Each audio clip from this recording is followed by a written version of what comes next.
Hello little minds! Today we will be learning the blend gr sound. Shall we start? Let's start by looking at how the blend gr is formed.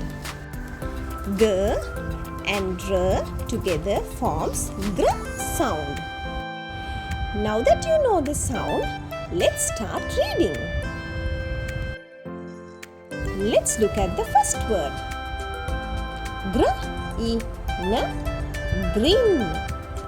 Before we move on, if you haven't subscribed to our channel yet, please make sure to like, share and subscribe for more related videos every week. Now let's try reading with long vowels that we have learned previously.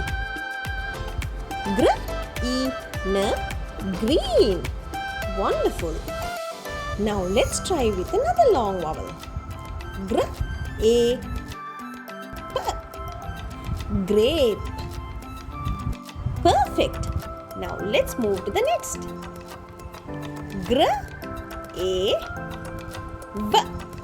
Grave.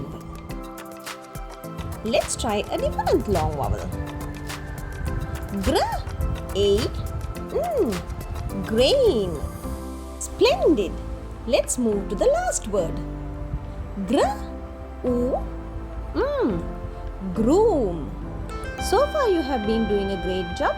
Thank you for watching. See you in the next video.